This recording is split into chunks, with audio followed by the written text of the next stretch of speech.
This sequence is a major sequence that Joe Pankett and John Fraser choreographed, yeah, and this is, it's a derailment, pretty much to real trains as you possibly can get. As far as I know, no other film has actually filmed in camera a train derailment.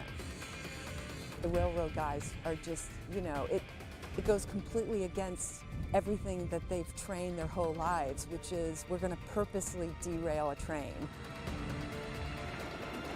You can do it with you know, special effects, or you can do it with models and stuff, but for me there's nothing like the real thing. I think all my movies reflect what I do. I always put the audience in the seat of the real vehicle.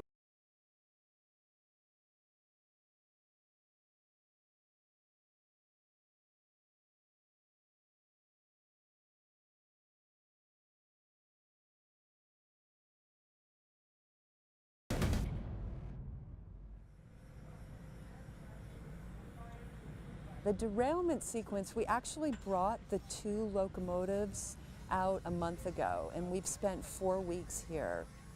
It was transported here, it was assembled on the track, and then we had to do some art direction. You know, we had to add all the little pieces that make it look like a locomotive. We made the lower half of the trains back in Hollywood, all the brakes, the mechanics, the engines. We brought those out here to Emporium, Pennsylvania, and we've taken the top of the other trains that they scrapped out of Ohio, and we've fabricated those to the top of our chassis. What that does is that it basically makes a complete train.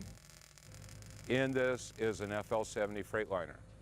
We bought a complete truck from Ryder Lease Return, chopped the middle of it, shortened it up 85 inches or so to the proper length for the train. So this only drives on one out of the 12 axles. The real train drives all 12 axles. But all we have to do is maintain speed to get to the event and flip it. It's geared down to do 46.7 on paper right now. We have fiberglass panels that mocked up the chassis of the train. These normally cast iron chassis, and we took and made them out of fiberglass to give you that bulk and that shape. Instead of being 400,000 pounds stripped a piece, 800,000 pounds to roll, we're going to be in the neighborhood of 125,000 pounds. So instead of almost 1 million, we're 125,000 pounds that we got to flip over. Huge advantage.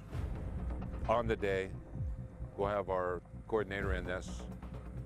He'll have 3 cameras to look at, forward camera, backup cameras, we're maneuvering, but his 3rd camera will be on the catcher. Here is the catcher. Now this catcher is going to encounter an 1.5 inch ring of cable that is attached to a dead man perpendicular to the track. And when it catches it, all the spikes are on it, so when the train flips around, it doesn't come off. We've still got a hold of it. Train runs in, grabs the ring, and as they go through the arc, of course, it starts pulling the train off the track.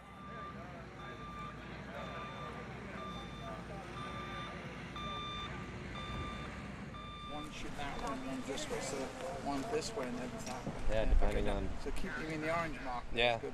And keep that one looking this way, like you got it set up, yeah? Yeah. Okay. I believe there's 14 cameras, and they're placed in various locations. Some of them are operated. A lot of them are going to be lockdown shots, because obviously when the train derails and jackknifes and slides, we really, you know, they can estimate with engineering and physics how far it's going to go, but you really don't know how far it's going to go.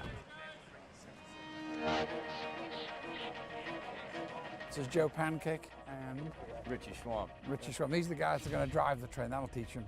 Yeah, yeah. We drew the short straw on this one. You got the short straw. So what's going to happen? Joe and Richie are going to crank it up to 80. Joe and Richie are going to crank it up to speed, starting a mile out, yeah? We're a mile back, yes. They're a mile back, and as they come through here, Joe's going to do his thing here, which is hook the eye of the needle here and blow this, correct, Joe? Cars are going to come off the track and slide, and we try to guesstimate where they're going to end up. Train is moving, Tony. Train's All right. Stand by, you're going to give me the roll. So I'll give you a visual. The visual will tell us to roll. Right, guys, we're ready for the cue to roll here. The train is moving. Okay. Stand by. Brooks, you're going to run with the action, you're going to overtake the action, and I'd be reluctant to try and slow down. It's almost like you're pivoting around. And then in terms of helicopters, it's a similar deal. You're just trying to get the point of impact. Fred, you're like that. Alan, you're coming over the top, and we're trying to get counter 180s like that once it's happened. I'll tell you when it's 15. 20 seconds, then. 20 seconds. 20 seconds away. Should we roll now? Yeah. Here we go. Yes, roll. Roll! Roll! If the camera's not rolling, we're not aborting. Don't even come on the radio. If your camera's not rolling, your camera's not going to be in the movie. We're not aborting this shot.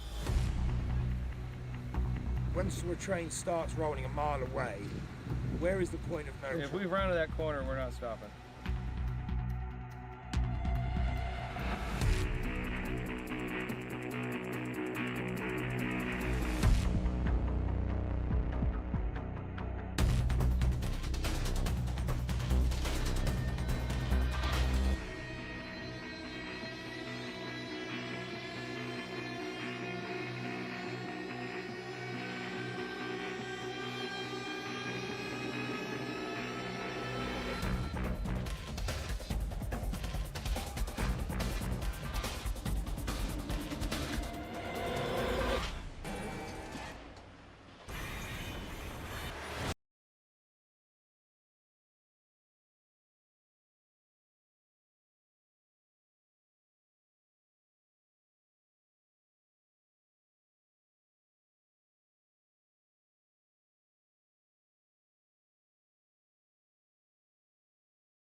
That looked great. We stretched every safety thing we had to the max. Yeah, I got on and noticed the cable was a little taut. Yeah. But you know what? I tell you what, it worked because we felt that, but we didn't feel that. It's just like we almost Well, that's the slid thing to a about it. When I slow was looking stop. at it, I thought I saw the arms go up, and I'm expecting to see a jerk, and it was just It picture slid perfect. to a nice, gentle stop. It's almost like, why am I standing here? There's two locomotives coming at me. Yeah. I mean, I'm watching the 6 o'clock news here. From the original concept, Tony didn't want the train to fall off the tracks. He wanted it to jackknife and slide. So it was like a two-part effect. First, I'll get it off the tracks, and then the second part, I'll snatch it and pull it sideways. So for the first part, we built what's called a moment arm here. What you're looking at is a big arm, and it's got a nitrogen cylinder on it. And we put about 1,000 pounds of pressure in it, and then when Joe Pancake got to a mark, which you saw the big target, he pushed the buttons, and he just pushed these down and lifted the train off the tracks. This is the whole key to it right here. This little piece of metal right here pushed against those tracks. If we didn't have this on there, it would have slid.